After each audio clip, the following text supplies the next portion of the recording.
गोष्टीची madam training तुम्ही तुमच्या माध्यमातून द्या.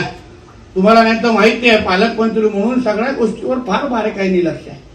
नाहीतर त्या दिवशी जसं कुठेतरी एका अड्ड्यामध्ये घुसलो, अवेळी तुमच्या या ऑफिसमध्ये घुसण्याची संधी कधी देऊ नका. ज्या लोकांना माझ्या दोडामार्गच्या जनतेला कोणीही कुठला अधिकारी त्रास देत असेल, कुठल्याही अवैध गोष्टीमध्ये मदत करत असेल, तर त्याचा सामना नितेश राणेची आहे हे पहिलं तुम्ही नोंद करून ह्या कार्यक्रमात देता. मी काय कोणाला सोडणाऱ्यापैकी नाही. शिस्त आपल्यासाठी महत्वाची. मला सगळे अड्डे माहिती आहेत, सगळे पत्ते माहिती आहेत. गोवा बॉर्डरवरून कोण किती वेळा येतो, अगर तुम्ही थांबवलं नाही तर मग मला त्या गाडीला आडवी गाडी लावायला लागेल तिथे, आणि मग मला सांगू नका की एका पायावर घरी गेला म्हणून. आता मॅडम तुम्ही चांगलं ऑफिस बनवलंय, एकदम सुटसुटीत ऑफिस बनवलंय, पण इकडचा कारभार पण त्याच सुटसुटीत झाला पाहिजे.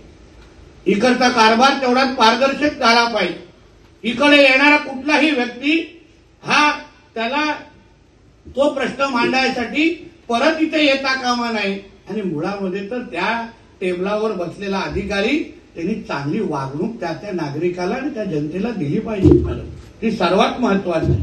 तुम्ही काम हो ना हो, आमचा दोडामार्गचा कुठलाही नागरिक जेव्हा तुमच्या तिथे त्या टेबलावर अधिकाऱ्याच्या समोर उभा राहील, तेव्हा त्या अधिकाऱ्यांनी त्यांना मान सन्मानानेच बोललं पाहिजे आणि मग त्याचं काम कसं करायचं त्यावर पाहिलं पाहिजे. याही गोष्टीची मॅडम ट्रेनिंग तुम्ही तुमच्या माध्यमातून द्या. तुम्हाला नाही तर माहिती आहे, पालकमंत्री म्हणून सगळ्या गोष्टीवर फार बारीकाईने लक्ष आहे. नाहीतर त्या दिवशी जसं कुठेतरी एका अड्ड्यामध्ये घुसलो, अवेळी तुमच्या या ऑफिसमध्ये घुसण्याची संधी कधी देऊ नका. पळापळ सुरू होईल. म्हणून मी सांगलं, मला सगळ्यावर मी कोणाचीच गाई करणार आहे. ह्या सगळ्या लोकांच्या पलीकडे मला कोणच महत्वाचं नाही हे पहिलं तुम्ही इथे नोंद करा. कोणच महत्वाचं. ह्या लोकांना माझ्या दोडामार्गच्या जनतेला कोणीही कुठला अधिकारी त्रास देत असेल, कुठल्याही अवैध गोष्टीमध्ये मदत करत असेल, तर त्याचा सामना नितेश राणेची आहे हे पहिलं तुम्ही नोंद करून ह्या कार्यक्रमात देता. मी काय कोणाला सोडणाऱ्यापैकी नाही. शिस्त आपल्यासाठी महत्वाची. जनतेची लूटमार, जनतेला कुठल्याही पद्धतीचं शोषण कोणीही करण्याची हिंमत ह्या निमित्ताने करू नये, कुठल्याही खात्यातले असो. आता आपण ज्या पद्धतीने अवैध धंदे आणि ह्या सगळ्या गोष्टीच्यावर मी स्वतः जाऊन उभा राहिलो. मी काय कोणाला विचारत बसलो नाही. इथे आपण काही ज्या गोष्टी काही दोडामार्गमध्ये चालल्या आहेत, कानावर आलेल्या होत्या. मी मध्ये पीआयशी बोललेलो, बाबा तूच बंद कर किंवा मला जायला लागेल तिकडे. मला सगळे अड्डे माहिती आहेत, सगळे पत्ते माहिती आहेत.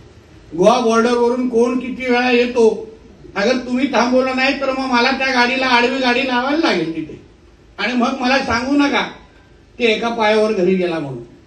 म्हणून स्पष्ट सांगतो, आमच्या ह्या दोडामार्ग तालुक्याचं कुठलाही तरुणी कुठल्याही चुकीच्या पद्धतीने अवैध या त्याच्या ह्याच्यामध्ये अगर गेला आणि त्या पद्धतीचे तिथे या गोष्टी असं सुरू आहेत असं माझ्या कानावर आलं, तर मी काय तुम्हाला माहिती आहे, मी काय फोन करत बसणार नाही.